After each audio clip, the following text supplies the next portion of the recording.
Martín, ¿qué onda? Epa, cabrón, cabral, ¿qué pasó? Nada, todo está bien. How you feeling? Pretty all right. Pretty all right. Just setting up the live stream stuff, and now that Martín, you knew ¿qué onda? you Epa, cabrón. Well, what is that? Is that live streaming? yeah, it's a little delay, so How I'm you gonna feeling? turn that one down. Okay, I feel good.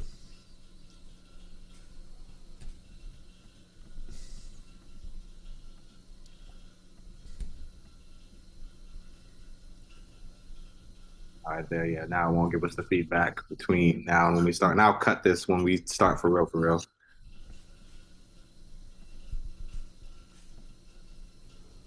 Ooh, I'm tired. I hear that. I hear that.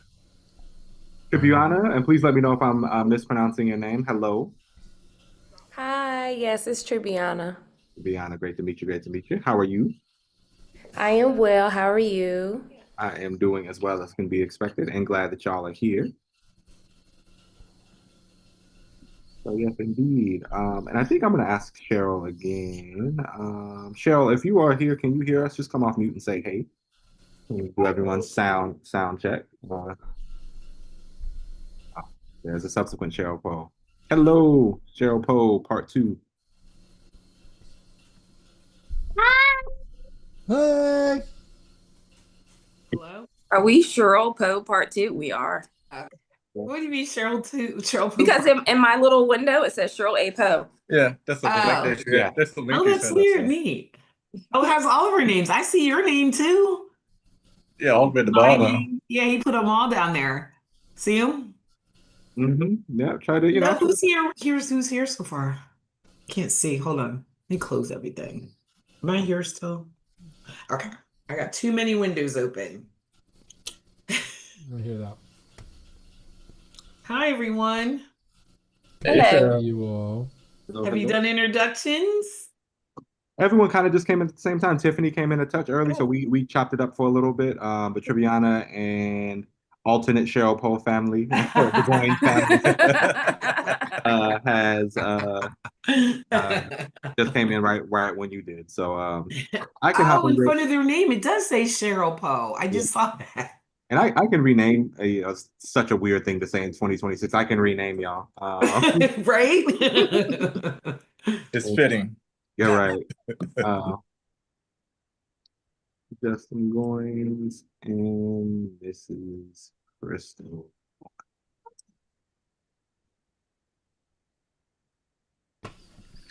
Well, welcome again, everyone. So glad that you are here.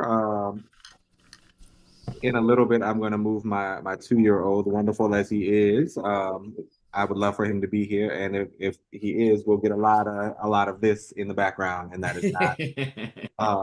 Though it is always welcome, that's not what we're trying to have as a takeaway from folks today. So I can really quickly do an introduction to myself, and then we can all kind of go around and say hello.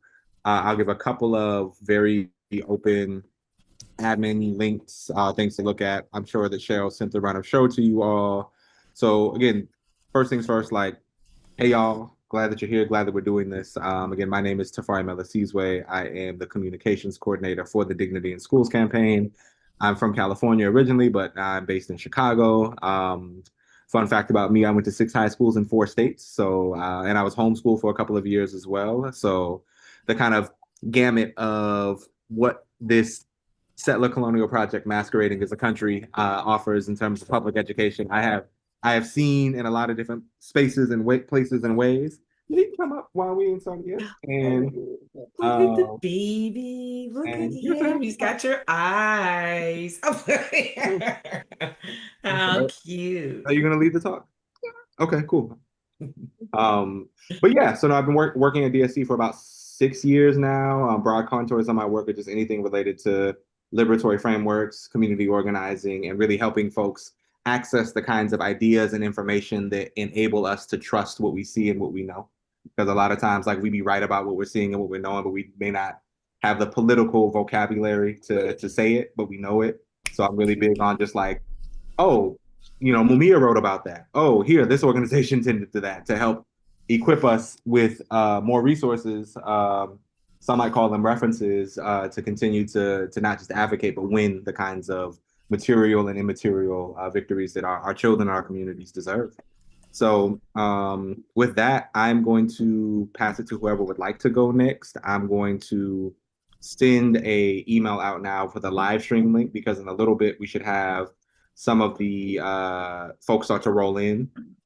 But I'm going to send a live stream link out and put it on the DSC homepage. So if folks are like, oh, I didn't register saying the room is full, this link will give you the link where they can watch it and tune in on YouTube. And if there's comments and questions there, I'll kind of, yes, we'll kind of manage that and share some of those when we get to the Q&A section. But otherwise, I tend to be long-winded, so I'm gonna try not to be. So whoever would like to go next, please hop in and say hello. Oh, well, I'll go. I'm Crystal, Cheryl Poe 2.0. It's my husband, Justin. Hey, how are you? Hi, Tiffany. I'm Tiffany Smith. I was Cheryl Poe as well. No. You guys are wonderful parents that were part of a wonderful, wonderful research project. Don't minimize it to me, please. Where's my phone? we're missing Brianna, right? Is that correct, everyone? Do y'all see Brianna here? Mm-mm. Well, hi everyone. My name is Tribiana Jones. I am one of Miss Cheryl Poe's research assistants for the Advocating While Black project and also a Howard University doctoral student. It's nice to see everyone.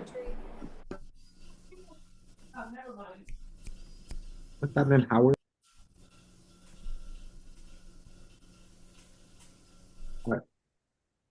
What's happening, Howard? Do you, Tribiana, do you know Joshua Myers at Howard? Oh, wait, you're on mute. What program is he? Is he in the ELPS program? Let me look and see. But he's a good friend of mine that teaches there.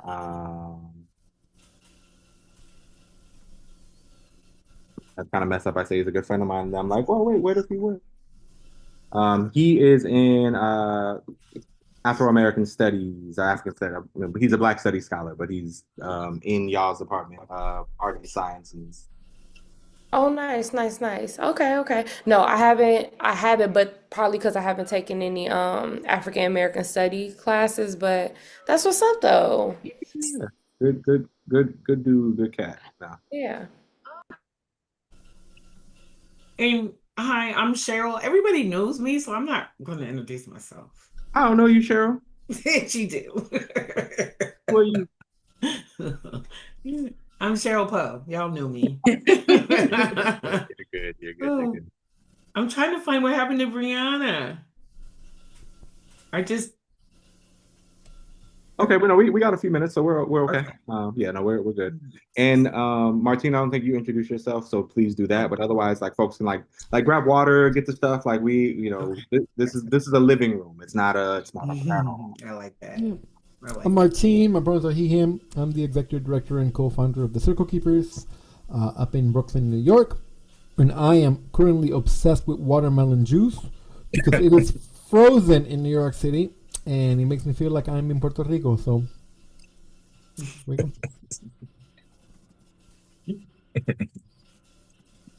Love it. Did y'all get a big blizzard this week? We got 2 of them. Yeah, because it wasn't enough. This weather is doing too much. Yeah, a lot. Yeah, it's trying me. But you know what? We're doing it. We're doing okay.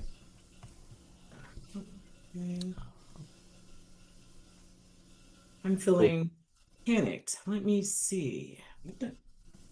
That's not like Brianna though. So let me check my emails and see.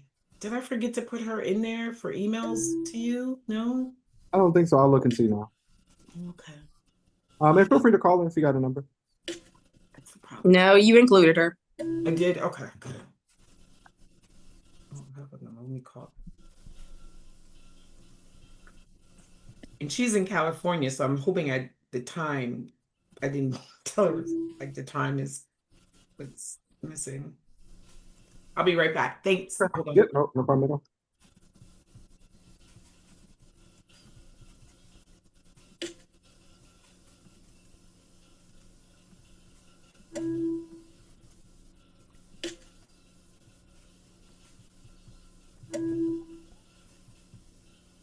And then just so y'all can have it, here is the link to the live stream.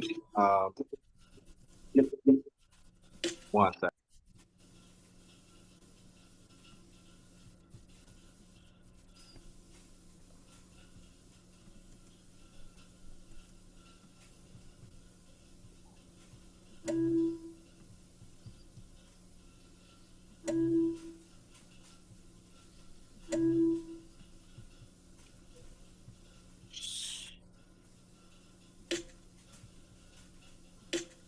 Ooh, Brianna, they were talking real bad about you. I had to hold them Oh, up. is she I said, don't here? do that. I said, don't do that to Brianna. Where is she? Ah, okay. You're gonna get a phone call, Brianna, from me and Dr. Wiley in a few, so just ignore it. I was like, I got 4 minutes. I knew I was 4 o'clock. I'm on in California right now too, so I had to do some math figuring out that time difference. I'm 4 o'clock. Oh my goodness. 4 minutes early. Look at me. Yep. I knew you were coming.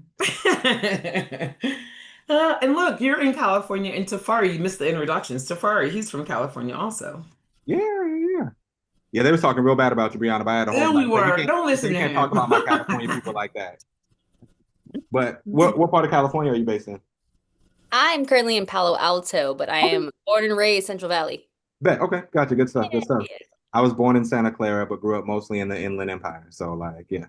Okay, I got you. Yeah. Like barely any black people. Like, yeah, nah. I Especially know. in the 90s, like, yeah, nah. It was like us. So Yeah, no, my uncle lives over there, so I've been out there pretty frequently. Yeah. I know the area. good stuff. Well, it is And Miss Jones, can you just say your name for me? I'm going to write it phonetically. Tribiana. Yeah, you said it right. Tribiana, yes, got it. I understand this week you take your exam for your.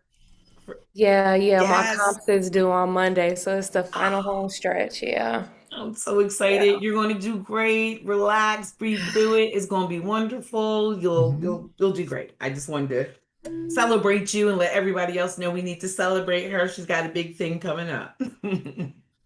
Our I prayers are with you. that. So, do I have sharing abilities? Nope. You should try it out now. And if you don't, I'll make sure you do. I hit it and it took me someplace else. I'm just making everyone. No, it doesn't. Okay, there it is. Let me see. Let me know if you can see it. Yep. Okay. I will stop sharing for now. Okay. And Martin, you're gonna help with the Q&A, is that correct? Like after we get everything done, you'll help us read questions because I don't know if we'll be able to see them on the side. Yeah, I would just Sometimes have it's to. hard. I would have to like. I don't think I have them. The No. The Q&A, like from things that people ask. Oh yeah, when people ask, yeah, I can do that. Yeah. Okay, cool. Cool. We got 12 people in the waiting room so far. So again, like feel free folks now if you want, go grab some water and that kind of stuff. I'll open the room in about 2 minutes. And then I'll kind of welcome folks. I'll kind of start with a little bit of a framing, and then if I have the run of show correct, then I am then passing it to. I'm gonna tend to my 2-year-old.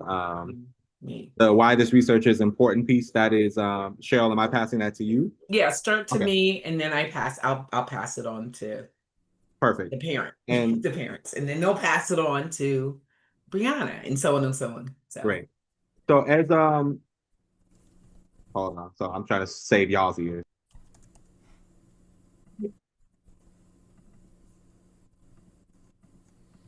So I'm a fan of letting people introduce themselves. So I would kind of do a general introduction, but as you all are coming on, as Cheryl brings you on, I would love it if kind of do the same thing. Hey, I'm such and such. I'm a parent. This, that, the third, and then go ahead and hop into the work that you'd like to tend to. I'll put my number in the chat if anyone needs to text me for anything. Please feel free to do so. And again, the live stream link is in the chat. I'll share it again for my West Coast folk. And feel free to share that. And yeah, then we'll get started and have ourselves a good time. Again, I want to say thank you for your work on the report, in addition to the work of just like loving your children, because a lot of times, like, showing up and doing that kind of work of care, not just because we raise them, but because we're in community with them and are going to make sure no one messes with our children is really spectacular. So just want to give a shout out to y'all as parents, as the parent of three, knowing that, that ongoing journey of, making sure that our folks are as okay as they can be in a system that we know is not designed to help them succeed. So, but yeah, so grab some water, and I am going to open the room. We'll take your time.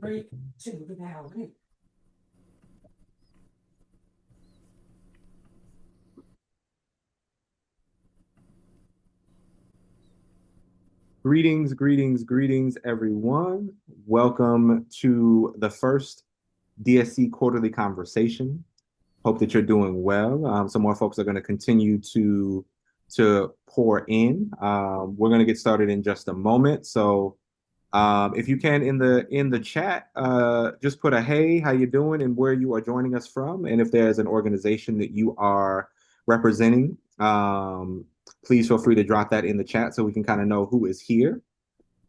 One more thing as we're doing that is that if you know people who have registered or who haven't registered, but who wanted to come check it out, it is not too late to do so. You can help us out by sharing this link that will take folks to this live stream that will be right when we get started in just a moment to start talking. And so again, please hop in the chat and say who you are, where you're joining us from, and what organization you're with. And then we'll kind of get formally started in about another minute or two. So again, welcome to the first of many DSC quarterly conversations, Black and Neurodivergent, summary release, and an intergenerational conversation. So we're going to get started in just a moment.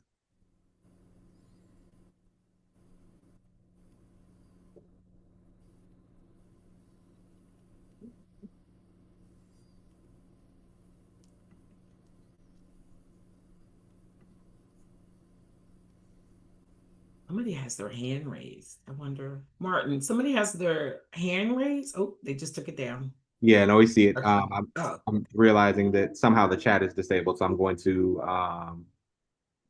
there we go. You all should be able to do it now.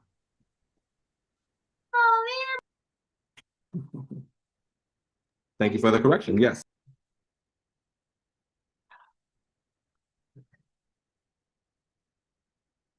Oh, I can see.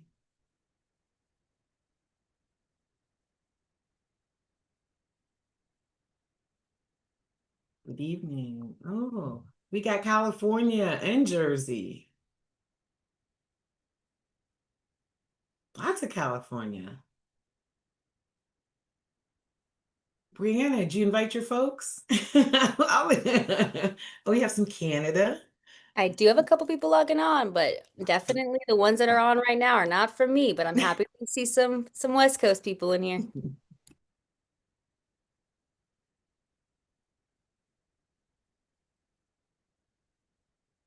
Yes, indeed. We're going to give folks just another minute to hop in, and then we will get started. For folks that are just coming in, again, welcome. My name is Tafari Melisizwe. I'm the communications coordinator for the Dignity in Schools campaign. You are at our first of the year quarterly conversation, where we connect members and experts and organizers with the critical and current ideas that help move our movement forward.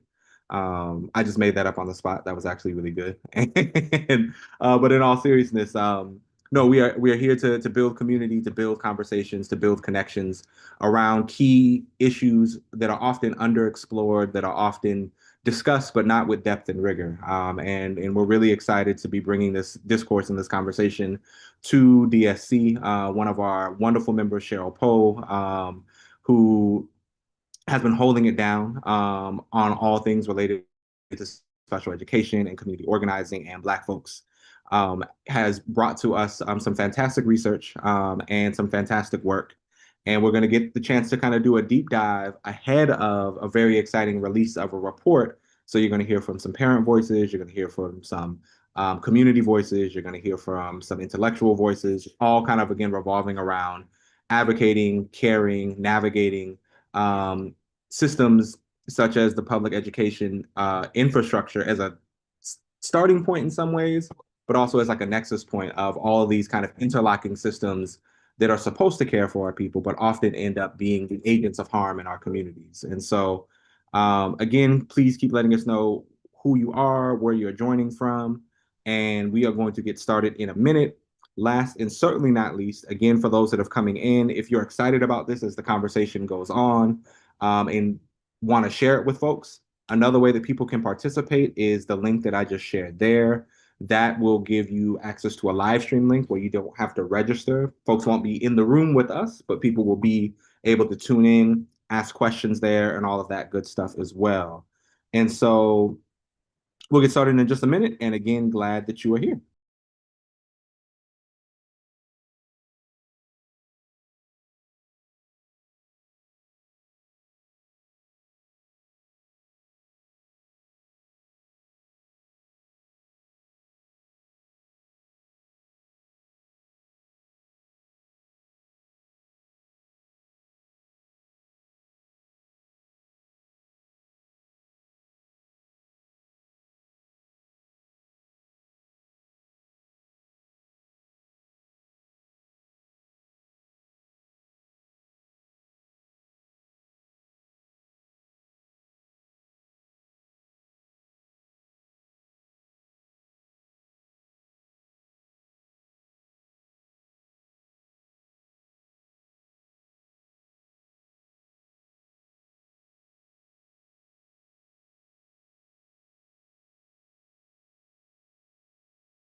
All right.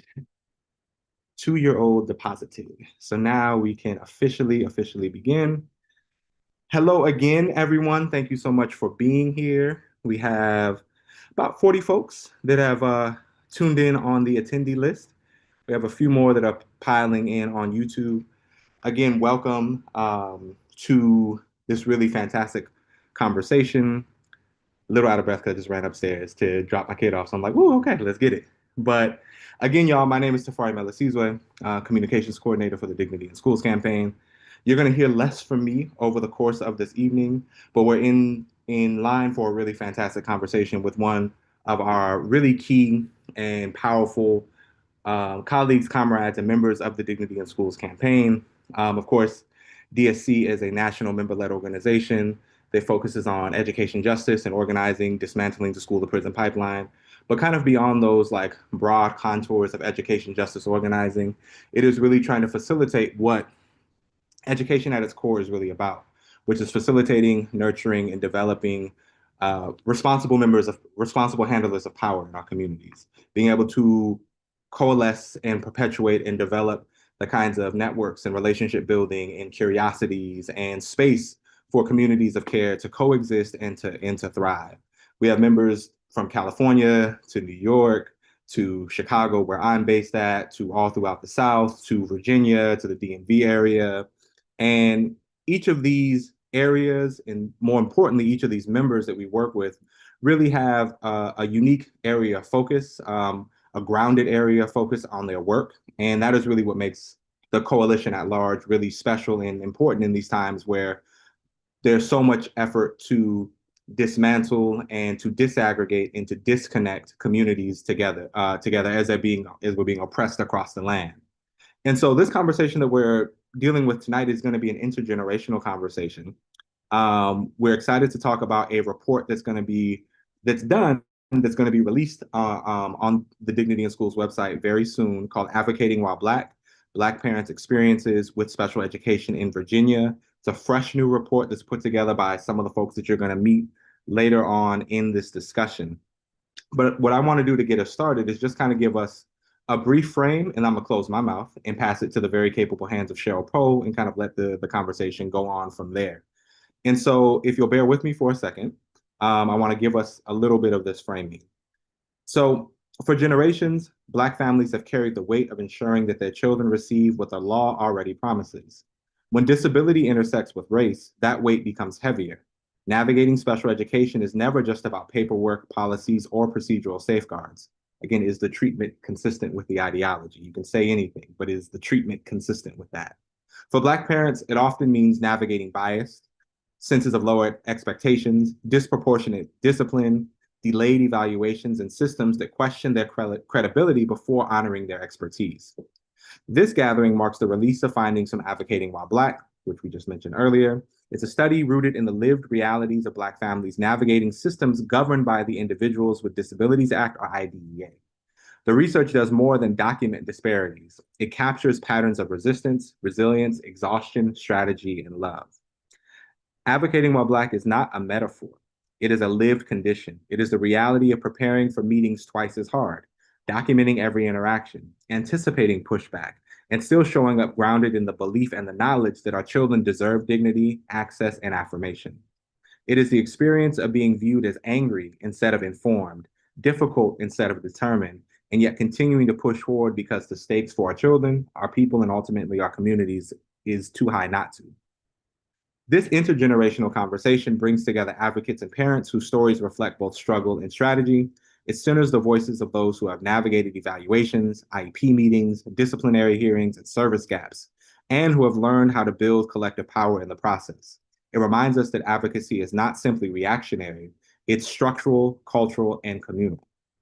Families, educators, organizers, and allies are invited into the space with clarity and purpose, and I would add to that curiosity. This is a moment to listen deeply, to listen and learn strategically, to connect across generations and geography, and to strengthen the support infrastructure that Black neurodivergent children and students deserve. This is about dignity, it's also about access, and it's about collective responsibility. I think a lot about the political prisoner and journalist Mumia Abu-Jamal, and he often says, if we say that our children are lost, it is our responsibility to go get them.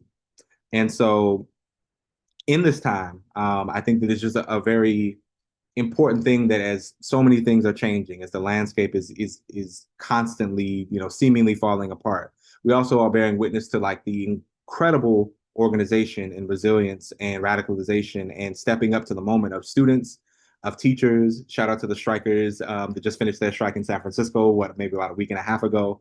And so, folks are not just taking oppression laying down. Folks are stepping up and standing up every day. And what makes this conversation so important is the ways in which, beyond those spectacular and historical moments, the kind of quiet, structural, but equally violent interventions and moments that the same system that we're fighting on the streets has in meeting rooms and in classrooms and in IEP meetings. And so we're going to pull up some of that back, but also talk about how we deal with it. And so with that, I'm going to toss it to the very capable hands of Cheryl Poe. Cheryl, the floor is yours. And again, everyone, if you have questions, please put them in the chat or use the Q&A feature in this webinar. And again, if you are interested in sharing this with other people, do not hesitate to share the link on your social media, through your emails and all that kind of stuff, so that as many people as possible can participate in the discussion with us. And with that, Cheryl, the floor is yours. Hello, everyone. What a wonderful introduction. Thank you so much, Tafari and Dignities in School, for giving us this opportunity to share our report with you. And I'm going to jump into it. Let me get it up. Okay, can you guys just confirm that you are able to see this PowerPoint? Yes, by saying something? Thumbs, Yes, we can. they can see it. Yes, Okay, see. great.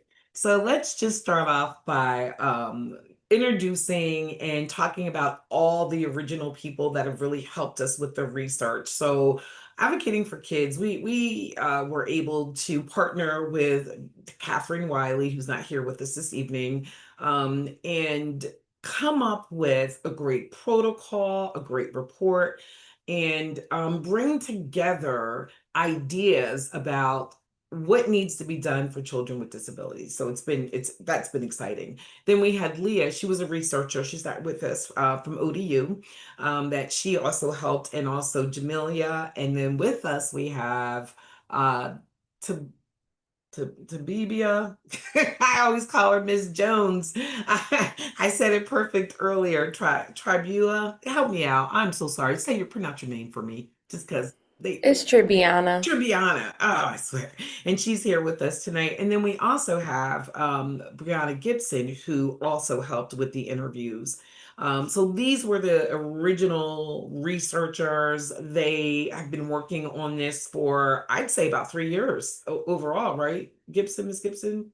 Is that about right? Yeah, for 3 years. It's been about 3 years since we Yeah. connected. Yeah. So we're just really excited to have it done. And we're really excited that it's going to be on the Dignities in School website when we're done. I'm just going to talk about briefly what you're going to learn today.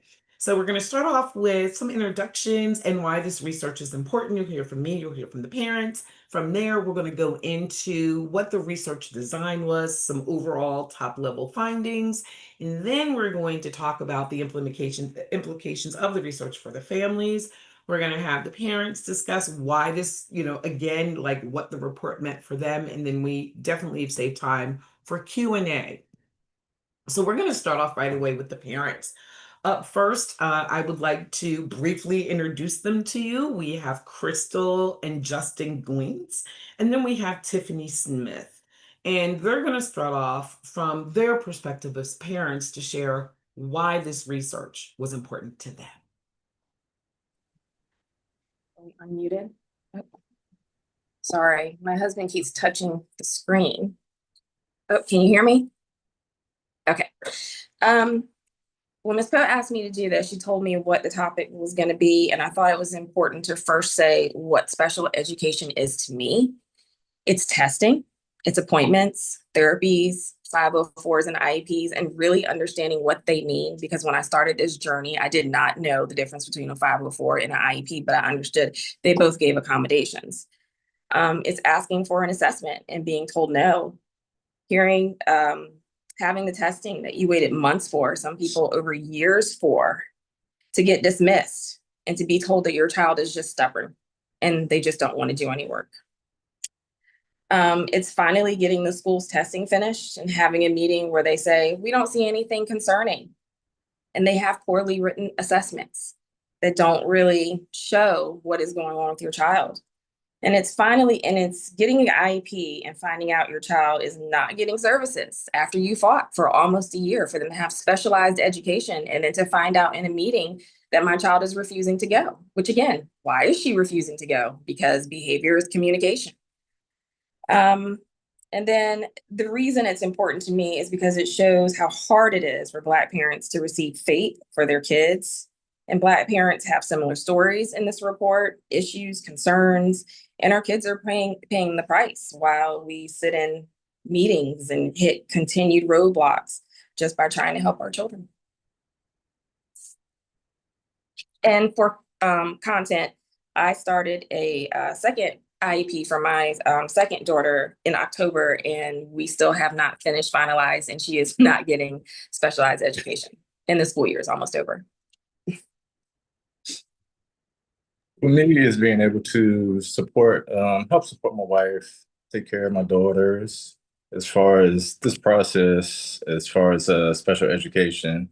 And also the research is important because it highlights how even today, Black students are often disciplined more harshly for the same behaviors as that of a different race, which means more suspensions, expulsions, definitely loss of instructional time, and increased risk of academic struggle and dropout.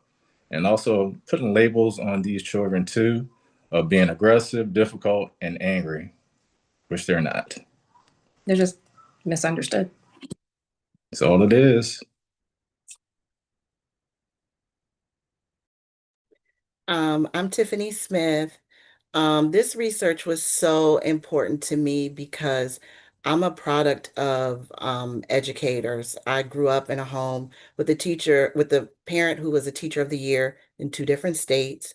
I have daughters who have, my oldest daughter has a master's degree. I have another daughter who is an Ivy League student on a full scholarship. I have my third oldest daughter just recently won a major national scholarship as a middle schooler. And then I get to my youngest daughter, and she's being characterized as angry, violent, a bully. And that's just not our experience of her at home. And I went to the school for help because they were seeing things that I wasn't seeing in my daughter. And I was met with ineffective IEPs. I was met with suspensions of my daughter. My daughter was suspended so many times I can't even count. Um, I was met with a characterization of my daughter of having anger issues, that she probably needed intensive in-home therapy because she was such a discipline problem. And, being that these are professionals that we rely on, our children spend the majority of the day with them, and that they couldn't see that my child was a child who was struggling and needed different types of support was foreign to me because, like I said, my mother was teacher of the year. So I've seen that side of the education system, but I had never experienced this other side that I was seeing, that I was being met with for my youngest daughter. And then I knew that there were other parents out there that were experiencing what I was experiencing. In fact, when I met the Goings, our stories are almost cardboard replicas of one another. So it's a systematic thing. It's not just a random occurrence in our system. It's very systematic. And I thought that this research is important so that we could get this information out to other parents who are going through the same situation. Great. Thank you. Thank you so much for sharing that and being very vulnerable about your experiences. I think, you know, one of the pieces I've learned so much more since I've done this research. And one of the things that in doing the research and like sharing these reports is the vulnerability it took for parents to be a part of this, because it's not hard to say. I mean, it's hard to say my child gets suspended all the time from school. I mean, nobody wants to brag about that. That's not something that you brag about, right? But your honesty about that helps us understand that the things we hear about and we read about in other research, you're the faces of it. Your personal stories represent what we read and research. And to then be a part of a research project, I just want to say thank you again for being part of this for us. So I'm gonna move into now. You guys know me, I'm Cheryl Poe. So I'm not a researcher, not qualified to do that, but our agency, the nonprofit, the organization partnered with Howard and Dr. Wiley. So what our role was to find parents and help with the development of looking at the protocols and information. So I'm going to share why the research was so important to get started in the first place for me. And it goes all the way back before, right, integration. This research is important to me because we've always known, we've always been told separate but not equal is not good for us. And this research, to me, almost gives us another pause around why can't we just have the funding to fund our own, to educate our own. But let's talk about what has happened to get us here. So Charles Hampton Houston, which is one of my favorite attorneys and civil rights leaders, and he's from Howard, right? And what he did before integration occurred was he collected stories in visual stories and also in interviewing people. And what he found that in the South, and especially in the South, that the educational opportunities for Black kids was horrible from a perspective of a lot of times they had to walk miles on unpaved road because they didn't have school buses like their white counterparts. And you can see that in the first file. You see him and some students in the second file, in the second picture, I'm sorry, where, they would have rooms, not even full, say, school buildings. But rooms where everyone would be put in there and not and not have the same kinds of materials, resources, and tools to even teach the kids. Black students received, or the Black teachers received tossed out old books that weren't being used anymore. Black educators were not being paid equal, not even close to equal in pay to what white administrators, Black administrators, and principals. It's one of the things that we forget when it was separate, even though it wasn't equal. It was us doing the very best that we could to give our kids some information, opportunities to learn. And in many cases, even with less, we thrived, right? So I think the research is important because we have to re-examine, especially now, have an opportunity to re-examine how we think about integration. And what are our options now? After integration, of course, you all know white rage. To this day, the same white rage exists in many states when it comes to the integration and having Black students in school.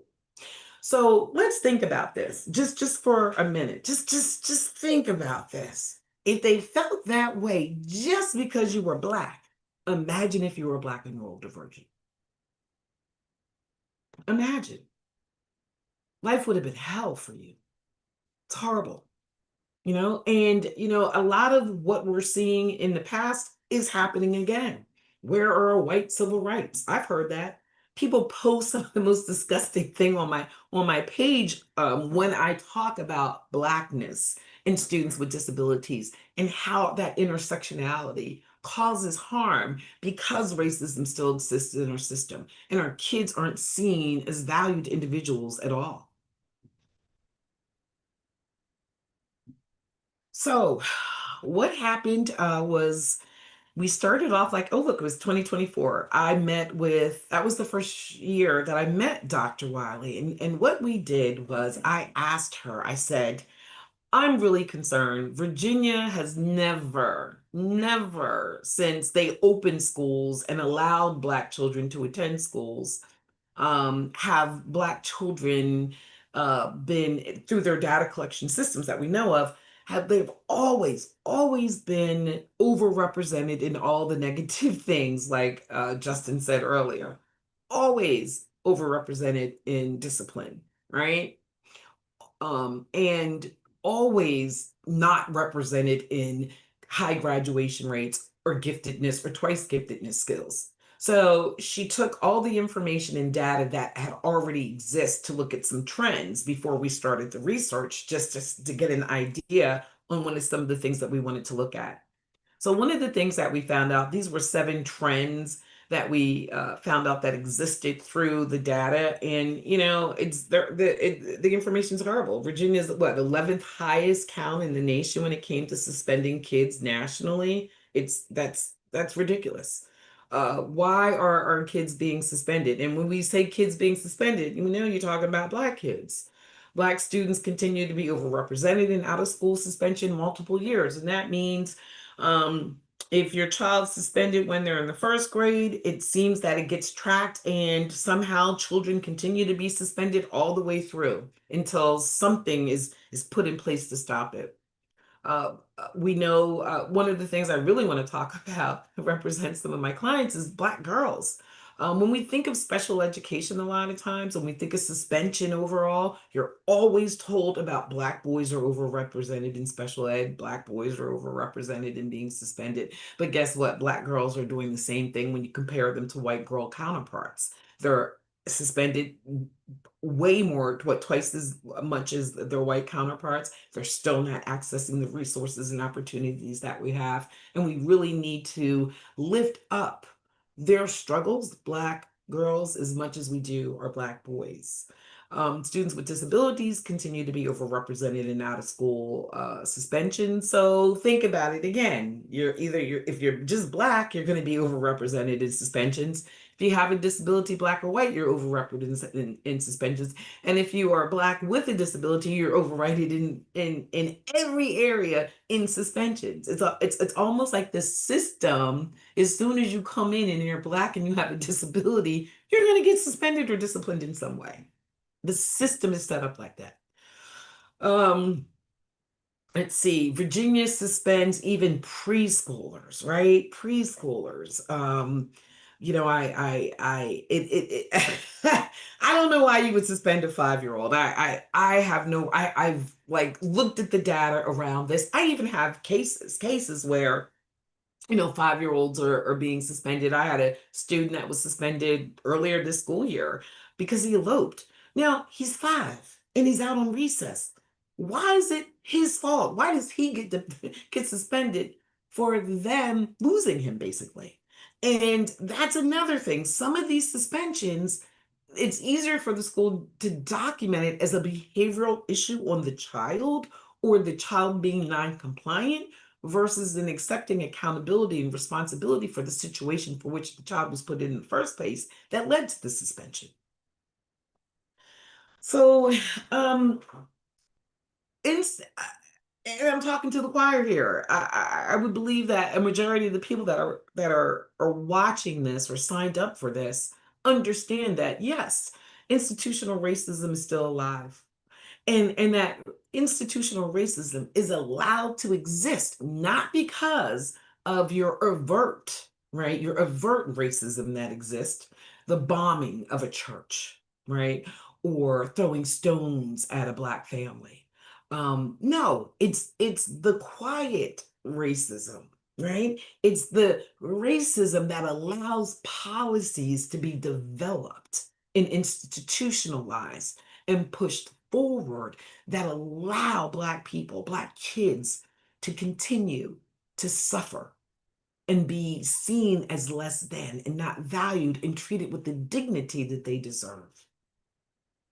So that is why this report is so important to me, because it allows me to highlight and discuss what is currently happening and then do something about it. Because all the research that Virginia has done, it never really included the voices of Black people. And we're the ones that are most impacted by the system.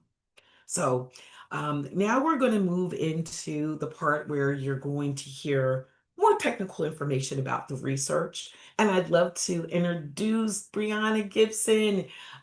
She has just been a wonder and a joy to work with. I'm so glad I got a chance to know her, meet her, and work with her. And Brianna, I'm going to pass it over to you. Awesome. Thank you, Ms. Poe. Again, my name is Brianna Gibson. I am a special education administrator. I'm currently the director at Achieve Kids Non-Public Schools in Palo Alto, California. My background and journey, I was interested in psychology, found my way to Howard University to get my master's in educational leadership and policy.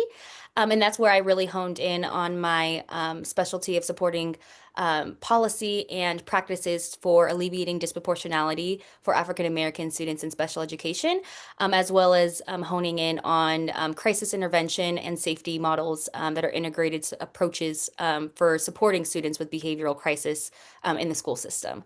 And so that's kind of where my niche lands. And I've been lucky to work with Ms. Poe for the last 3 years on this project. I was the third to join the team after Ms. Poe and Dr. Wiley were able to come together. Dr. Wiley reached out since she was my previous teacher, and she knew I was definitely passionate in special education and had that background. And so very grateful for Dr. Wiley for collaborating and connecting me and Ms. Poe as well.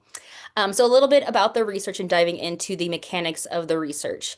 So when I was joined to this team, Ms. Poe and I and Dr. Wiley were able to really sit down and hash out what exactly did we want to know from our parents in the Virginia public school system, specifically our Black parents with neurodivergent children. And so these were the three research questions that we were able to use to guide our understanding of what was happening in the climate for special education in Virginia and the experiences of Black parents. So we first question is, what experiences do Black parents have navigating public schools and special education systems? What advocacy strategies do Black parents use to advocate these systems? And what are these impacts of these systems on Black parents? So we really wanted to get a full encompassment of not only, you're okay, of not only their parents' backgrounds and experiences, but truly what they were doing to support their student, as well as what the district was and was not doing for the parent and the family. And so we are going to, yep, methods, perfect. We are going to dive into the type of methodology we use for this research. And so our research design was qualitative study using semi-structured interviews. That means that we took the time to really analyze all of the interviews, transcribe them via writing, and really coded them to figure out the different themes that all parents were talking about throughout all of the interviews. So we had 21 Black and African American parents in Virginia, and the focus was their parent experiences with special education systems and advocacy strategies. So the interviews ranged from around an hour to 90 minutes. And then it was conducted by university researchers, myself, Dr. Wiley, and a couple of other researchers included. For the instrumentation, again, to reiterate, these interview protocols were a collaboration between Ms. Poe advocating for kids, Dr. Wiley, as well as other experts to support with ensuring that there was high inter-rater reliability. And so inter-rater reliability, if you guys aren't too savvy with research, that just means that everyone's getting the same answers. So if I give you these questions and you go ask SPED parents, you're getting the same kind of answers that I'm getting, right? They match up. That's what inter-rater reliability means. And so what we did was we used those audio files and analyzed them, transcribed them, and we also used the qualitative software called Deduce, which is able, like an AI system, which is able to really pull out certain themes that were highlighted for all of the teacher or for all of the parent interviews. And then we combined deductive and inductive coding, which means we talked about broad topics and really narrowed them down. And then we also talked about really specific topics as well, and allow them to parents to generalize based off that really specific question. So that's kind of what the deductive and inductive coding means. And so with this, we, again, this was a collaboration between Advocating for Kids and Howard University. We conducted 20 qualitative semi-structured interviews of African American and Black parents, specifically those who are navigating the special education system. And so the way we defined navigating is you either had to have sought services for your kid or your student is eligible for services. So if you're not really familiar with the special education process, you might have been a part of an evaluation and eligibility process, but you've never been actually placed in special education.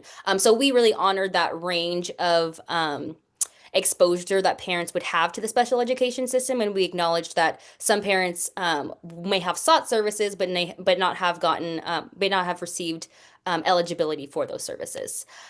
We also specifically honed in on children with autism and ADHD, and the region that we highlighted was the Virginia, Tidewater, Richmond, Northern Virginia region. And then to support with confidentiality, there's going to be a lot more redaction within the research to support, parents' amazing and bold and creative ways of explaining their struggles with dealing with that with the special education system, and also the way that they personally advocate for their students.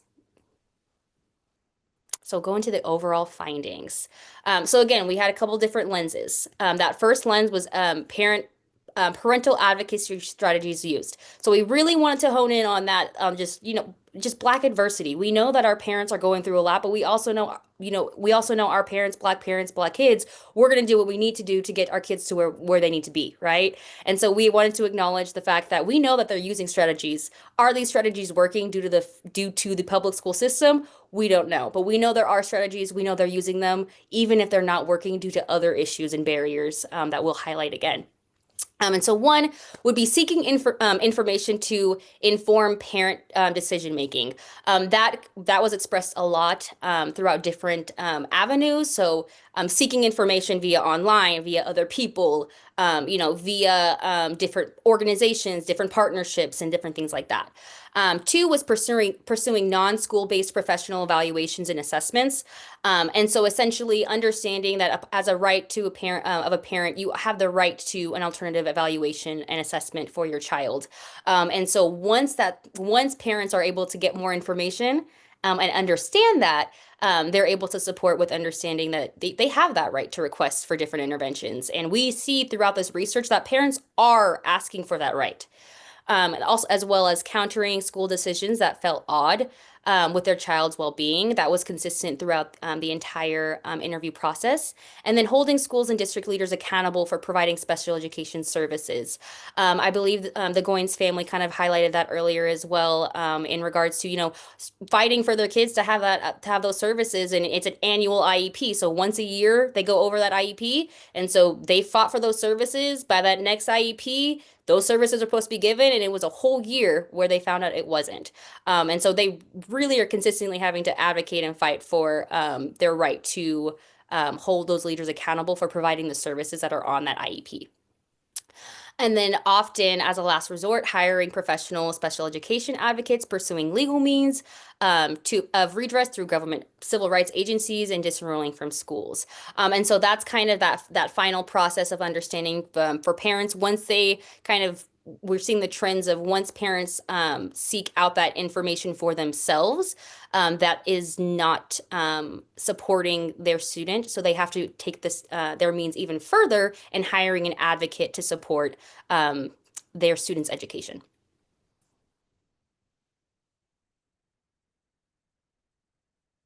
Awesome. And so similarly, we found their experiences when dealing with the special education system, a lot of it was very negative. And so school-based challenges parents experienced included lack of services and inadequate implementation of IEPs.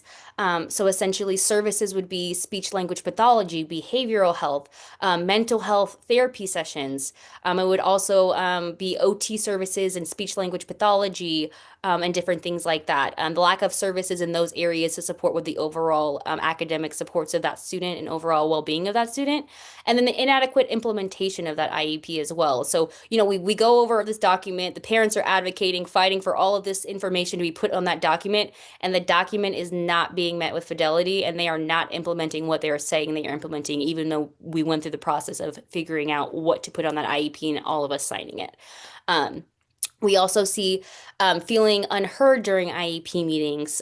There was a lot of different trends of feeling that the meetings were cold, feeling that they were very routine, mechanic even. A lot of them felt like the IEP meeting was more of a compliance and law-driven meeting where we were thinking of that aspect rather than a positive meeting where we're able to talk about the students' growth. And things like that. And then Ms. Smith and the Goins family also highlighted that as well in their family testimonial.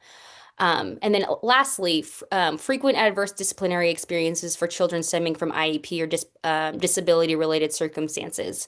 Similarly to what Ms. Poe and the families were saying, disciplinary experiences for students with IEPs are very common. And so understanding that when you are in special education, you are frequently involved with disciplinary actions at school, and our parents were also noticing that as well within our study. And then racial discrimination and hostility from school staff and personnel. And so essentially, the parents felt that there was different waves of covert and overt types of and forms of racism that they experience throughout the IEP process. A lot of times, we had some parents that spoke on the lack of communicating with the parent specifically, and IEP team members only speaking with advocates. We've had reports of one parent being spoke to more frequently than the other in meetings due to racial differences as well as gender differences. And then we also see a lack of school communication overall between the parents and the school districts to support their students with IEPs. And so we're going to dive a little deeper into the school-based challenges and kind of give you some examples. So overall, parents interviewed, of the parents interviewed, half had children who had been suspended one, if not multiple times. While other parents found that their child had not been suspended, or the reason they have not been suspended is because their parents successfully challenged the school appropriately. And most of the parents that said that they challenged the school successfully all had advocates to support with that challenge. Another trend we found in this research was that most parents thought that the school district would not take them seriously until they had that advocate. So that was a good one to know too. An example quote from one of our parents, again, confidential, so the names are definitely pseudonyms. "I can't keep track of how many times he was suspended. I can probably say he was getting suspended at least once a month, almost. Then COVID hit. That was a relief because he was back home. But he probably got suspended more than 5, 6, 7 times. Whether it was an in-school suspension or an out-of-school suspension, it was always suspension." Mrs. Allen. And so this was a common trend for all of our parents, was that suspension, getting that phone call home, was always happening weekly, if not daily, that their child was having some type of behavioral problem or issue that the school could not figure out. And so they would have to pick up their child because the school was not able to support the behaviors or whatever situation was happening on campus.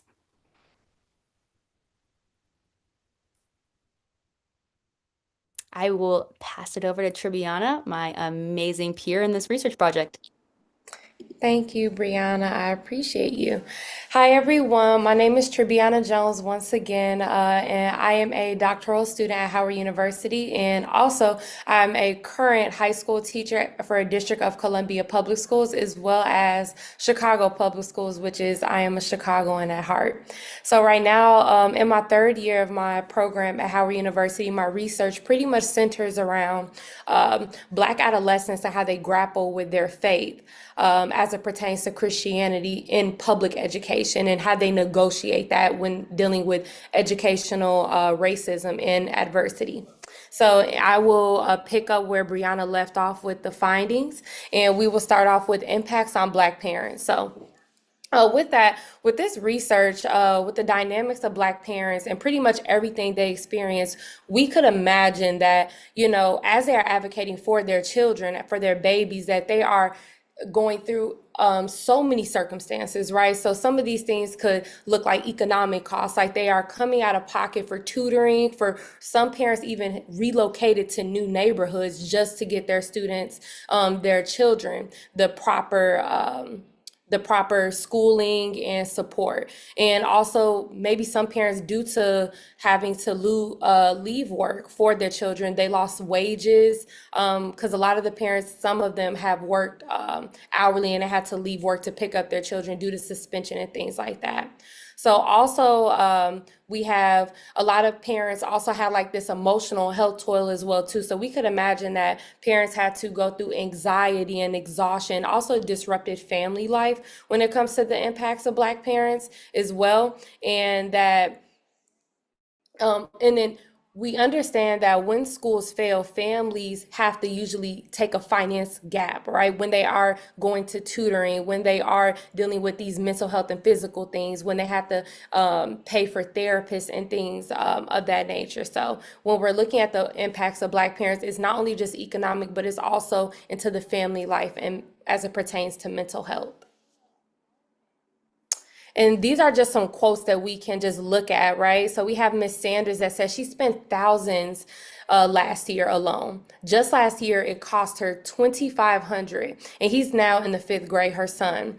And so it cost her thousands with tutoring, and she was spending like almost 500 a month for private tutoring. And Miss Allen also said that we're not middle class, so we're already struggling just financially. Then you're calling me every day. I have to leave work. So this just highlights and underscores the fact that a lot of parents, when their children are constantly getting disciplined and constantly not getting the support that they really need, this is impacting them not only emotionally but financially, and it kind of all just works together, right? A lot of times our finances and our emotions are working always in a interconnectedness. So we can go. All right. So yeah, and then next we have this increased respect for parents. So Brianna kind of touched on this a little bit. So when we look at the power of advocacy, right? So when a professional advocate enters in the process, right, a dynamic pretty much just shifted. So we see new things emerging, such as like respect, compliance, and collaboration just overall improved, right? And a lot of parents would see that shift and that dynamic change when they hire an advocate. So and this points towards pretty much systems usually are going to respond to power, not just the needs of the student. And that shows a gap in public education and education as a whole, that we're not really addressing the actual needs of the students. But we do know that leaders must institutionalize that balance through policy, right? So parents consistently shared this, that when the advocate, once again, when they joined this process, a new level of accountability was shown. Ms. Oakes, in the research said that before getting an advocate, she felt like she was just in a room talking to a wall. And she said, I was sitting in a room and I was in a room full of not dummies, as in, but just people that didn't care to hear anything that I had to say. That was the main difference that I noticed, was that having someone else in the room to speak on your behalf. So and we could imagine how belittling that may feel for parents to see that shift when they're hiring someone and now their voices are being heard and their suggestions are actually being considered for the betterment of their child. And one of our last findings that we have is just don't give up, right? So a lot of parents, they have this theme of endurance and resilience, and parents' endurance reframes advocacy as a moral leadership. So we see that parents, they frequently affirm to other parents and share advice and support to other parents to not give up and to do not fight.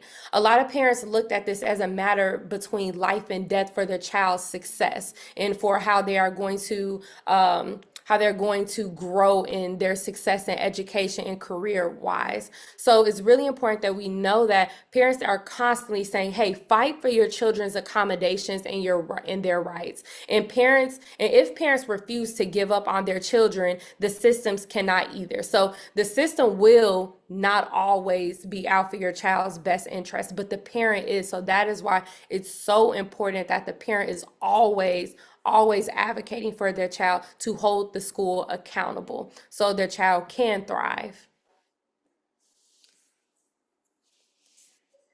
And then we have our implications. And so with our implications, we have that school and district-based changes need to improve parental experiences. So we know that we need availability of information communication. So a lot of times there is a lack of proper communication and availability of just things like IEP jargon, like knowing what the language says, knowing how to read an IEP, that a lot of parents do not know these things, and we need to improve the overall parental experience for parents to better know how to advocate for their children. That it doesn't have to be a us versus them mentality, but it needs to be a collaboration and actual support for the child, for the betterment of the child. And then we also have the importance of eliminating intersectional discrimination exhibited by school personnel. So a lot of times, especially for Black neurodivergent children, they have this intersectionality that is just kind of pounding on this oppression, pounding on this discrimination, because a lot of these school personnel are not Black. And then also they don't really have the bandwidth or the toolkit to even accommodate these students that just need an extra tender love and care. They need extra support in the classroom. And then we also have the importance of parental know your rights advocacy strategies, such as related to special education and IEP school discipline. So when we look at a lot of parents, they don't know their rights. That was another thing that we did find in the research, that the parents just didn't know their rights, even when parents had college degrees, even when they had a very affluent occupations, they still did not know the IEP jargon, because even in education as a teacher, every educator is not like in depth trained to individualized education plans. Like as a high school teacher, my concentration is not special education. And we have to notice that. So even if a general education teacher does not know all the jargon and all the things to know, how could we assume that a parent would know those things? So it is very important for parents to know their rights and just those advocacy strategies. And last, we have the importance of parental information and support and resource networks. So it is very important also that we know that parents have support amongst each other. So some parents talked about how they have Facebook groups and how they have these different networks and resource supports, but we need to know these things and continuously highlight these things so we can redefine success for what shared power and thriving for the students looks like. Not just procedural compliance, not just knowing what the words mean, but also how to empower parents and their resource networks for better support for the children. And I will pass it back to my colleagues.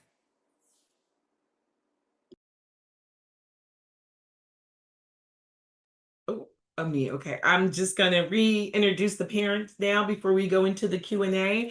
I do want to give a quick few minutes. I think we have the time. If anybody has any questions for not Brianna, I'm sorry, to Tribiana, because she has to leave early. Could you just ask her questions now real quick? I don't want to not give you all the opportunity to ask her about anything she may have said. Am I muted? Nope, we can hear you. Okay. We can hear you. Know you're doing great. Again, that is a reminder. Tribiana has to go handle the people's business. So if you have any questions for her, please hop in now. Either in the Q&A section, we see questions and praise. If anyone would like to come off mute and speak with grace and velocity, meaning that don't give us a 5-paragraph setup for your question, but if you have a question, you can also share that. If not, then yeah, we can let Tribiana go ahead. All right, thank you. You're getting a lot of love, Tribiana. I just see it now, but I don't know if there is a question. Do you want to grab that for me? It looks like it's Kim Irby. I don't know how to, could you see that? I see a hand raised. Am I host or I just mute? I don't know. It's Kim Irby. Let me see. Yeah, it's not showing up. There we go. Yeah, I clicked it. Yeah. All right, there we go. There you go. Kim, the floor is yours. Yeah, my question is in reference to understanding the language of exceptional children. Do you think that we need a special, like, changing the language so that it is parent friendly, like our own like dictionary that converts, the terminology to make it more parent friendly, or a tool like that? Do you think that would be beneficial? Thank you so much, Miss Irby. But yes, I think that's a phenomenal question. Actually, yes, I agree with you. I think a lot of times, and even as educators, because like I said, I'm a social studies high school educator, and when I attend IEP meetings, I know some of the jargon, but I don't know all of it. So I can only imagine for parents that maybe if the case manager or whoever is the child's advocate, especially in a school sense, they should give parents like, hey, these are what the terminology means, or maybe even a scaffold, because we say all day, oh, scaffold for the kids, like bring it down to their level. We should do that for the parents, because And I want to phrase this as a parent coming in and not knowing the IEP jargon is the same thing as giving a doctor giving a parent like their notes. They're like, why would I know how a neuroscientist talks? So I want us to have that same frame of mind. Like IEP is its own thing. It's its own concentration in education. So yes, I think it would be very beneficial to just and actually have like if you ask me, I think we need to have Ms. Pose actually working in the school district. We need to have actual advocates solely for parents. That's not necessarily the case manager, but a higher professional to advocate so it can be more so a collaborative process truly. Looks like there's one more question we'll take before you go, Triviana. Yeah.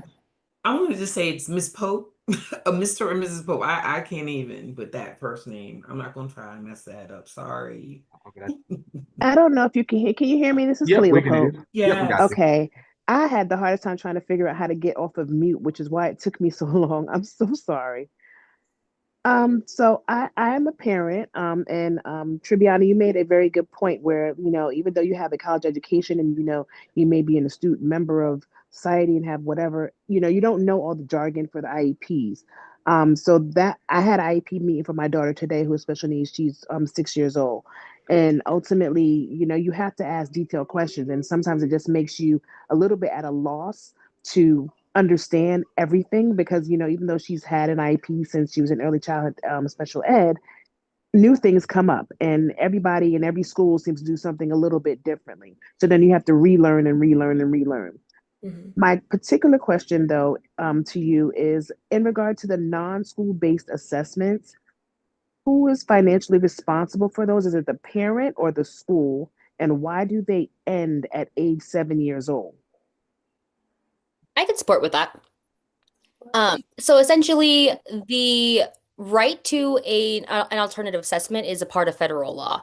So that's also a piece of knowing your rights and something that is a lot more nuanced. I'm a special educator, so like Trib said, my expertise is in special education on the administrative side. And so under federal law, everybody has the right to an alternative evaluation for special education services. If you request an evaluation, you go through the evaluation process, receive that evaluation, and say your child is not found eligible for services or found eligible for a diagnosis that you may disagree with, or like as some of the family members have talked about, was just not an appropriate assessment or a valid assessment or done thoroughly. And so every parent has the right to an evaluation paid by the school district. And so if you are comfortable with advocating for yourself and your children in that aspect, definitely I would reach out and look into federal IDEA law. Specifically, if you look at alternative assessments, it is a right that a parent has, and it is paid for by the school district. Okay, And, thank and you. just many times it's also called an IEE, so an independent education evaluation. You may hear that term. That's what we use on the East Coast, the West Coast. Oh, look, you guys get East Coast, West Coast language. But it's the same idea. It's the same concept that she described. And Um, what about the age 7 years old? They told me that after she's 7, she no longer qualifies for this assessment. So what is that pertaining to? that's not true. I Okay. mean, I've never I, heard that. I mean, they have to change. And before we get that, just because I wanted to let Tribiana, because she has to go, and do some stuff for her, get ready for her um schoolwork stuff thing to get her PhD. But we still have other pieces of the presentation left. So let me go back to that and we can address your Absolutely. question. Okay, thank you. Absolutely. Thank you. Thank you. Sure. Great. Love the conversation. And the parents may answer your question. Who knows? All right. Oh, am I sharing? Yes, I'm sharing. All right. Now what we'd like to do is close out this with the parents' voice because again, someone put this in the chat. I read it real quick because we can't see it where we are, but you nailed it perfectly, and I didn't even realize it. Like the report, we are actually providing the report and then the actual shared experience all together here, and I think that that's powerful because at least for me, I'm used to looking at books and research. and you have to imagine who that looks like or in your mind, but you're actually going to hear from these individuals that went through this, that continue to go through this. So I'd like for them to go ahead and close this out with, why, the findings mean to you. There, you did it. What do you hope to see happen now that this is out here? Like what are your dreams now that this report, the research has been done, and we're going to be giving it to people to and make requests? What do you all want to see happen? Tiffany, you want to go first this time since you went last time? Switch it up. Sure. For me, it's very eye-opening to really consider the language that is used when describing and categorizing our children. For my daughter, it started happening very early. My child in preschool, I was called probably once every week to come pick her up. I didn't consider that being a suspension. They were saying she won't cooperate. She's in a Christian preschool, so they're saying, one of the things that they assess the children on is obedience, but that's something different in a public school. But she's being disobedient, and I would come and pick her up. And then she moved to another school, and you know how you have those little dividers when they're doing testing, so the children aren't cheating. I think by this time she was first grade, and she got frustrated. She gets high anxiety during tests, so she slammed her divider on the desk, and she was categorized as being violent because she slammed a little card divider on her desk. And but then another student told her that he was going to blow her head off, and the school didn't even call me about that. But I had to pick my daughter up. She was suspended for slamming her card divider on the desk. And when I asked about the threat that my daughter received, they laughed at it. And of course, he's of a different hue. And they said, oh, he had been watching a lot of Oh, X-Men and he really didn't mean it. you And this can is just say during it the here. same. You in the space. He was a white boy, a white kid Yes, that was able yes, to So make yeah, a we very ain't got to he violent filter was a you threat. out. white Let's boy, be real. yes. Yes. And they said that he had been watching a lot of X-Men and they didn't think he meant it. However, this was the same time frame in Virginia when a first grader shot their teacher at school. There was no threat assessment done, nothing. He didn't get sent home. They didn't even think it was anything to worry about. So I moved her to another school. And then that's when her behaviors just continued to escalate because they had read through her file. She was disobedient. She was violent. She was aggressive. And that narrative just started to um, push the suspensions. My daughter had 7 bullying investigations in 30 days in third grade, and it's just the language that characterized her behavior. And then when I started coming in and saying, no, my daughter isn't defiant. My daughter actually has a medical condition called selective mutism, and she doesn't speak when she's in high anxiety. I had to educate the school about what selective mutism looks like in a little Black girl because they didn't understand that. And it's just my hope that the findings from this report will get us to start talking more and recognizing when these systems are starting to create narratives around our children that aren't true. Thank you. Thank you very much. Mr. and Mrs. G, what you got? Oh no, I feel like Tiffany thoroughly went over that. It's so many things. I would really love for people to understand that the school is its own entity, and above all else, they are going to protect themselves.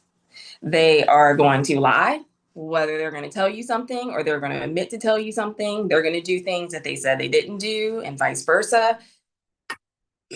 Yeah, we've had numerous instances where they actually lied and didn't tell the truth about things that actually occurred at school, especially slamming some computer on my daughter's hand. I'm still a little hot about that. But parents really need to learn how to advocate, be prepared to, because they don't have the interests of your kids at heart. They don't care about their dignity. They just, or the mental health. They're just worried about themselves.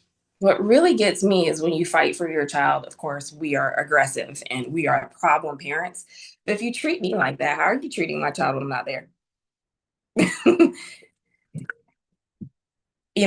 It's And I think one of the things we didn't talk about, and it did come up in the research, and I think it's so important, especially with this group, to talk about it, was that in the research someplace, and I don't remember exactly, but the parents can talk about it, and maybe Ms. Gibson, you can talk about it, was that, this myth that, oh, if all of our educators were Black and we had more Black teachers and things like that, then we wouldn't have these issues.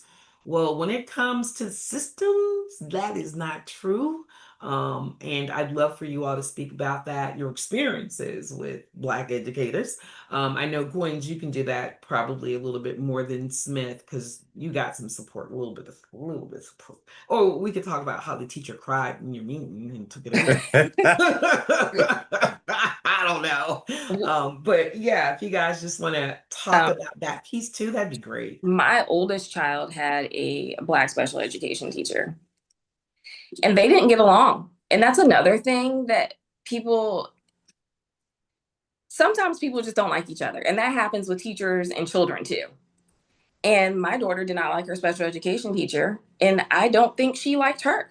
I took my daughter to a meeting and she said, "Don't I ask you if you need help? Don't I ask you if you need anything?" And my daughter looked at her in front of the whole room of people and said, "No."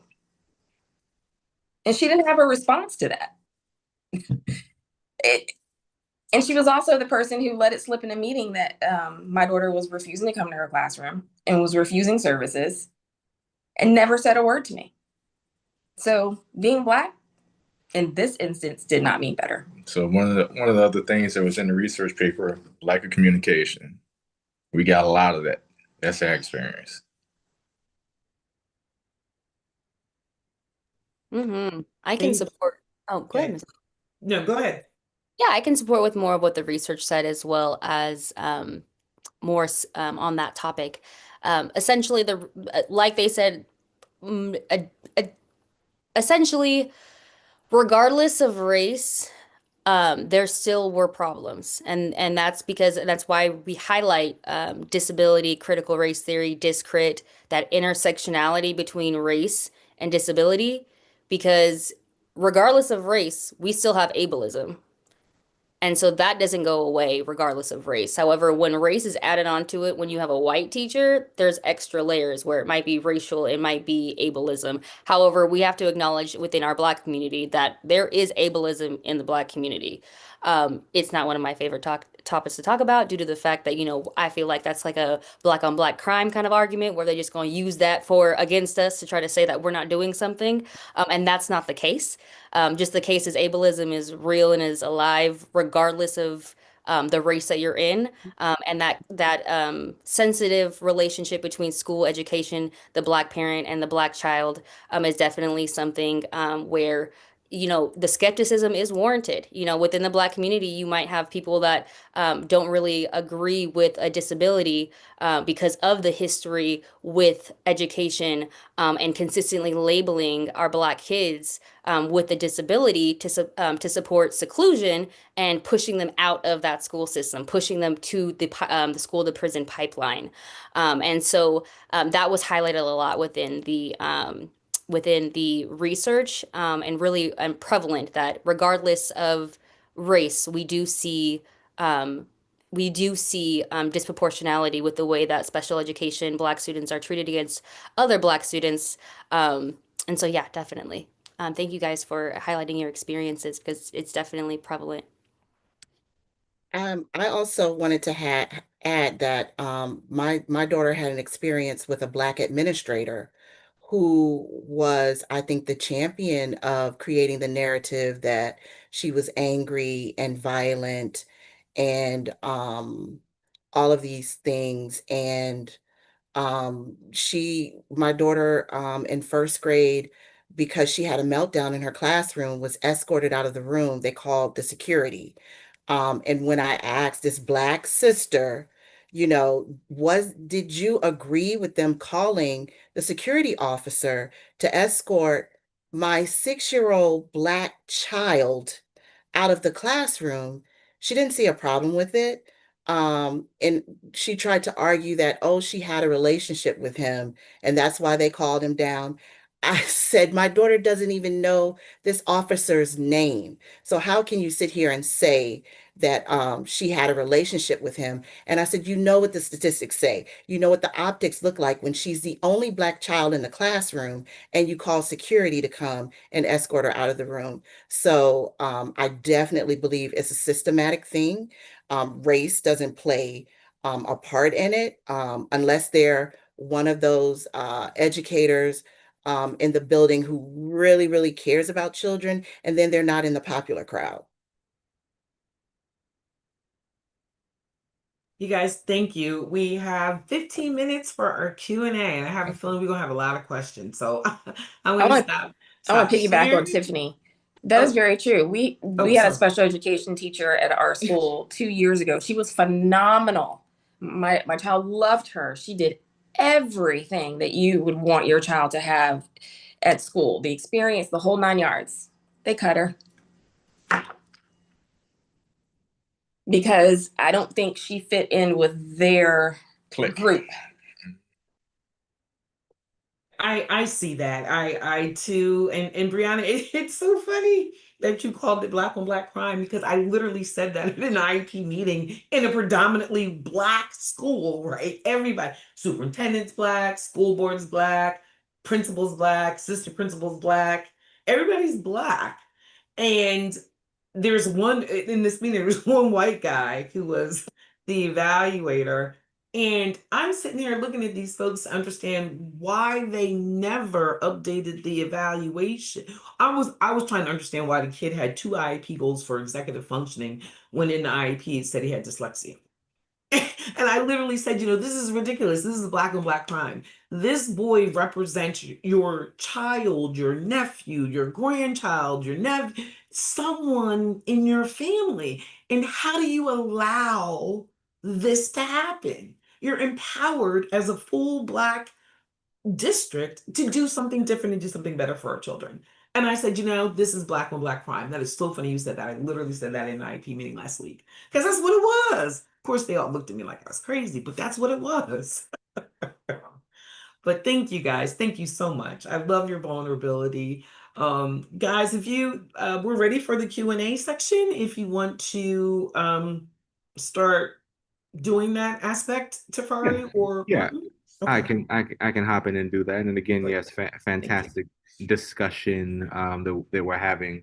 Remind me to share a couple of book recommendations with folks too at the end, because again, like I think this discussion is just really, really poignant. So one of the questions that we have here is from Takara Strong. It says, in my state, IEP meetings are not recorded. Do you think it would be beneficial to record the meetings for the benefits of all parties? And then a little bit later in the discussion, also asked, are educators given courses regarding special education and working with students with special needs? And so if feel free for any of you to take either of those questions. And yeah, let's continue. Ms. Poe, you can start us off if you want to, or I can jump in whenever. What was the first part of the question again? I'm sorry. Sure. In my state, IEP meetings are not The recorded. recording, Yep. I got it. Okay, Yep. I just needed a prompt. Yeah, it's in our state, it's actually in our regulatory language that parents are allowed to record any meetings that are related to special ed, IEP, 504, manifestation, SEC meetings, all that good stuff. I the reason why I say yes and I don't attend an IEP meeting without recording is because it provides a record, right? It provides a record of what was actually said. And it helps. I always record for my clients. I then give it to them because it helps for many reasons. When you're at an IEP meeting, you're working on a draft IEP, you get the IEP back, you see that there's nothing on there. The things that you talked about aren't on there. You can go back to the recording and be like, hey, this is what we discussed. Why isn't it on the IEP? Have them fix it. Or I also use it for dispute resolution issues, when meaning if state complaints, I do file state complaints, and or OCR complaints, not them as much.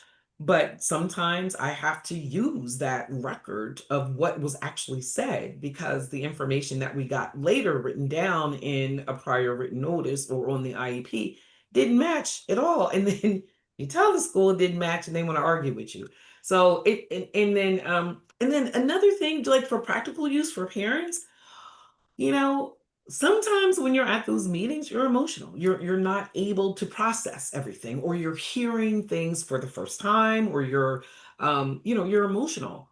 I think it's great for you to be able to go back and listen to them and see what was said.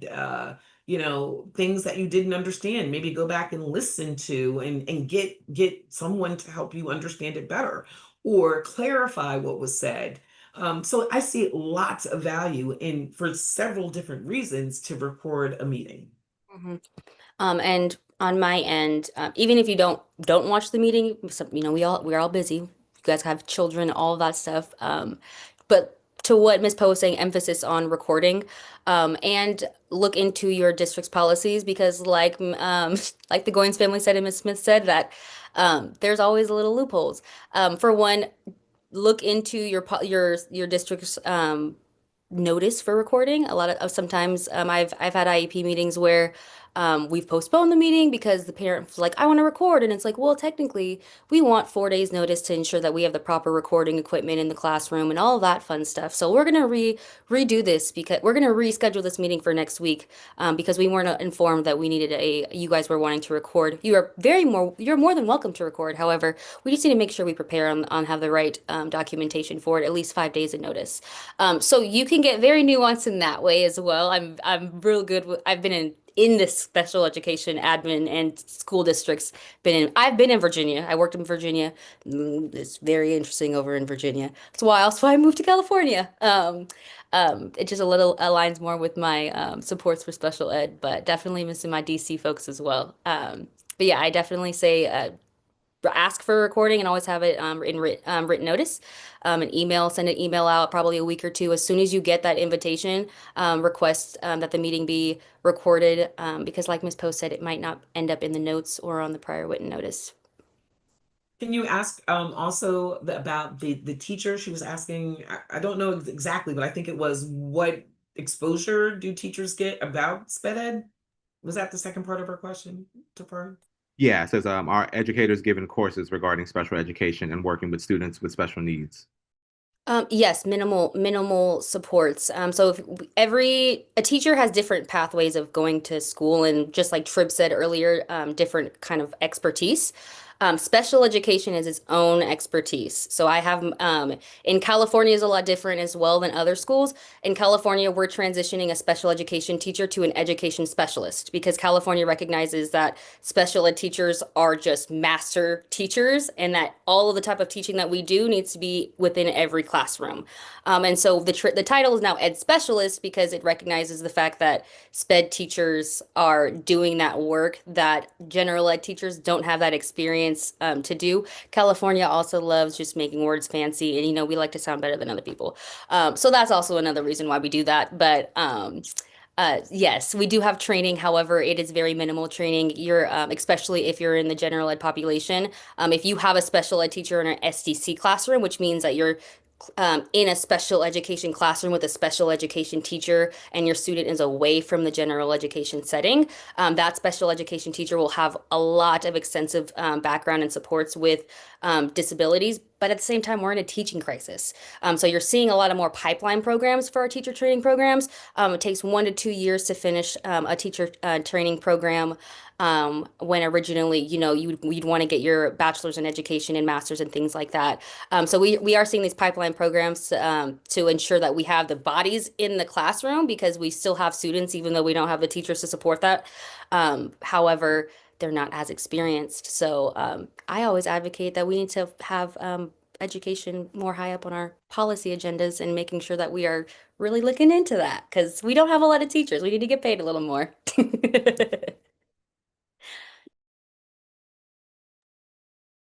Anyone else like to chime in on that one? I think that's pretty solid. Let's move to one more. This one comes from Kim Irby, who was a voice earlier. Kim asked, "What does it mean to over-identify our children?" Yeah, I can take that. So again, since the inception of special education, Black students, in fact, there's research that showed, and there's Catherine knows it. I wish I would have written the lady's name down, but there's a historical report that talks about like how after integration started, that school districts started developing policies that they didn't exist before that allowed to push out Black students from just having an opportunity to learn. Special ed was one of them at that point. In addition to, of course, some laws that allowed for that. But it's the idea that students are overrepresented as emotionally disturbed. That is not a clinical diagnosis. That is something that educators came up with, gave a list of criterias, and if a student met that criteria, the school could say, "Oh, guess what? You need sped ed services because you're emotionally disturbed." So the over identification of one particular category within special education, that's what we mean. So usually Black students, especially at the time, Black males, were over identified and placed into classrooms, self-contained classrooms that were called ED, emotionally disturbed. I think other school districts may have called it other, what do you call it, ED where you are? Okay, ED or ID, which is an intellectual delay. And that's when the Goins, and I think I don't know, you talked about, the Goins kind of talked about that's a great time to get that IEE or alternative assessment. Because again, the testing tools that are used are biased. And if the person that's collecting this data on your child is also biased, there's a chance that the results do not represent your child's cognitive ability to be able to perform in our school settings. So the overrepresentation are in those two particular categories versus like our SLDs or reading disorder categories, right? Those are, for whatever reasons, more considered the more elite kind of disorders, even though they still don't get the services. I don't know, but there's like a hierarchy for some reason of what people I'm not gonna use the label, or found eligible for. Brianna, do you want to touch on that more?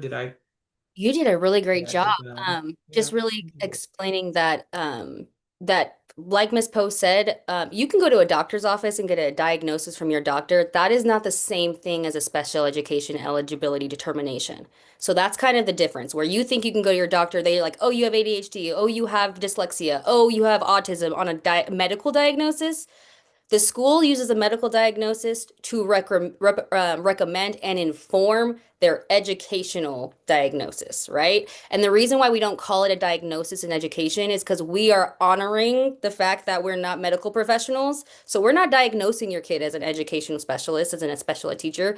We are essentially saying that your student is exhibiting behaviors and learning the same way that this disability category does. So we can't say your student has autism because I don't have the authority to diagnose. I don't have a medical license, but I can say in the educational setting, your student qualifies under disability because the way that their needs are manifested is under this disability category. So I've had parents argue, I don't want this label of autism, and that was one of those things where technically it's not. It's Sometimes I have Black parents that are really just don't like that diagnosis of autism, and explaining that we don't diagnose as autism. I'm not diagnosing anybody. I'm not a medical professional. I'm just letting you know the best supports to possibly give your kid is going to be under this category because we all have a general consensus in education with what category requires what services. And so we're trying to put your kid into this category in a box, even if under a medical diagnosis, your kid is not that. And so when we say you're over identified in intellectual disability and I call it emotional dysregulation, not disturbance, because why would we call it a disturbance? Because the system does, and you can't go in there and ask to be identified as emotional dysregulated. They will laugh at you. And so Right? that's the piece where Yeah. we as educators are saying that your student has an intellectual disability and you have an emotional dysregulation or disturbance. even if your medical professional is not. And we only have like 5 to 7 minutes left. I'll be quicker with my answers. Oh no, you're good. No, because these are the kinds of this is the kind of thoroughness that we need. This is what people are appreciating. So no, y'all are doing a fantastic piece. There is a question for the parents that I saw. Let me see if I can pull it up again. It says, parents, why did you agree to participate in this study? How do you hope this report will help other parents? And what do you think is beneficial about doing this kind of work or collaborations? Yeah, so like, feel free to take any of that. Parents. Go ahead. There's just so much I could say. This process is very hard. To piggyback off of what you said, when I went through the IEP process with my oldest daughter, they told me that she could only have one diagnosis. So, you go through the binder and they say, what does she qualify for? We're going to give her minutes based off this. They told me she could only have one. So her annual review, she got 3 more sheets. 3. Yep. So it's like they don't want to give you. They don't want to give you any more services because they're overextended. They don't have enough teachers. They don't have enough resources. Which is not our problem. Nope. That's your problem. Yep. And it's so frustrating. And when you, as a special ed parent, sometimes it just feels very lonely and very isolating. You feel like no one else is anyone else feeling the way I do? Like, am I thinking constantly at night? Am I worried about the phone call that I need to come, pick her up, or that something happened? Or it's constant. It never stops between appointments and therapies and schools and administration, the IEP process. I just hope through this that other people can read it and realize it's not just them. We're all in the same boat and we all need to get out of this river together.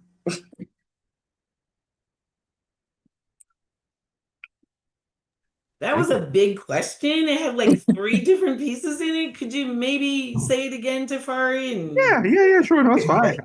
Shout out to y'all asking big questions. Yes. It says, for parents, why did you agree to participate in this study? Why? How do you hope this report will help other parents? And then it kind of says something about what do you think is beneficial about doing this kind of work? Okay. I think that when I started navigating this system with my daughter, I was unsure of what the school what the possibilities were, what could happen. When my daughter was first assessed, she was identified as emotionally disturbed, and that hurt me to my heart. And I even said, this could have lasting impacts for my daughter, and I don't agree with it. And they still said, this is what it is. I went into the meetings and everything was already decided. They already had the plan written up, and basically they were just reading to me what they had talked and discussed about. And I think that knowledge is power, and having this report and seeing that you're not on an island by yourself, that there are other parents going through this, that it's real what you're thinking. And I think I did a lot of that. Like Ms. Goins said, I did a lot of, am I going crazy? Am I missing something that everybody else is seeing that I'm not seeing? Because I know my child, I live with her, but they're telling me something that doesn't align with what I'm seeing.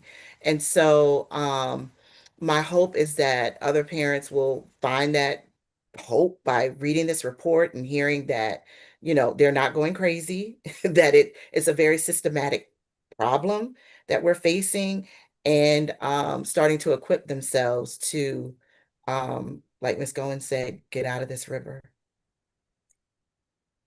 They really do need to understand that you have to do your research before you go into these meetings. I met a woman at a conference this past fall who told me she's never seen her child's IEP. She said, yes, this was very interesting to me too. She said that they just send her the page where you're supposed to sign it via email. And she just e-signs it or prints it out. I'm not sure, whatever. But I said, so you've never seen it. You've never seen anything, accommodations, minutes, anything. She said, no. And she said, I'm waiting for them to call me now because it's time for them to do their yearly and they haven't called me. I said, well, you need to call them. And you also need to see your legally binding document that you're signing your name to, that you have no idea what they've written into it. Your son could have like 10 minutes. He's not getting anything. the stories are just Endless. and scary. Mind blowing. All right. Yeah, I mean, there's no logical way to land this plane, but I'm gonna try. Because we are at 4 after our agreed upon time together. And of course, you all know that there's so much more to talk about, like Crystal just said. And so we do want to let you know that there's going to be a follow-up to this. And there's a couple of questions that I can kind of loop together from the chat. Some people ask, is the presentation available? Yes. This has been recorded and live streamed. So as soon as this wraps, we'll clean it up a little bit and then re-release it out, and it'll be available for folks to circulate, to share, what have you. I will in a moment let Cheryl ask if like the particular slides will be available, because that was a question that was asked. Of course, as we've talked about here, these are findings that are part of a larger body of work, a full report release that is going to be coming out on the Dignity in Schools website. March 11th is the tentative date that we've set, but as soon as we have everything squared away, everyone that registered for this webinar, we have your email addresses so we can follow up and say, okay, hey, here's when the report is going to be available. Same thing, when you get it, please, peruse through it, spend time with it, share it. I think that one of the best things we can do as advocates and organizers and just concerned, people in our neighborhoods and communities is to like make these the kinds of conversations that we're having more things about. Just like, and ain't nobody shaming nobody. I like sports too, but like let's have conversations that are just as regular about these kinds of issues, and let's be the ones that kind of lead these kind of conversations in our community and in our neighborhoods, because that's how people become more educated about these things. Because one of the common things that everyone said was, oh, I didn't know this, I wasn't exposed to that, I didn't know there was a word for this kind of thing. And you'll be surprised through conversation how common our experiences are having, which, as you see here from the parents that have talked about, there's a healing value in that. It's like letting you know that you're not crazy. It's letting you know that you are on the money about how these systems are not treating you well. And so that kind of work is just as important as reading the report yourself. Like being an advocate involves the sharing and dissemination of ideas as well. So let's work on regularizing that. Again, March 11th is the tentative date for when the full report will be released. And yeah, I think that those are the things that I want to share. Cheryl, did you want to check in on the question about the slides themselves being available? You're muted. All right, thank you. At this time, the slides aren't available. I need to consult with other people because it's a collaboration. It's just not me. So I can't say yes or no to that at this point, but I can get back with you. And if we can figure that out, we can make them available on the website, I guess, also on March 11th, you said, with the full report, maybe? Yeah, sounds Okay. good. Yeah, yeah. That's fine.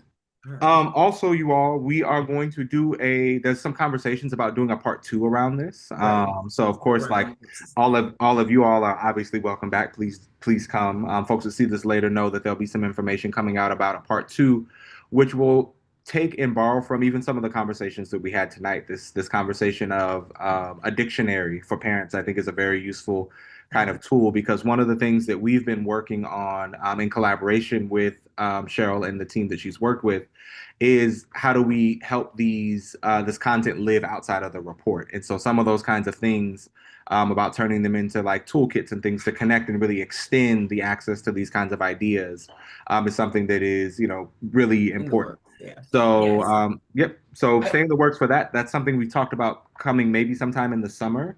But again, there'll be a lot of communication. And again, like, it is through us collectively sharing our stories and sharing these kinds of things out that people become more and more aware of them. So I think if no one else has any closing words, we can go ahead and land. I'd just like to thank the panelists for joining me here today with Dignities in School, and your willingness to, spend time and share information with all of our organizations. I feel like I'm playing both roles because I'm part of Dignities in School and I'm the panel. So I'm happy that you guys agreed to do this for this particular organization, because there's a lot of amazing people that are hearing what we have to say. They support it. They do similar work. So thank you all for the support, and thank you all for being here. Yes, indeed. Well, everyone take care. And again, stay tuned. This is the first of what will be at least 3 more DSC quarterly conversations. Each one will feature a different subject matter and a different member. So, but if you like Cheryl, like I said, definitely will be back kicking it with us again very soon. So again, take care, y'all. Enjoy the rest of the night. And that concludes our work.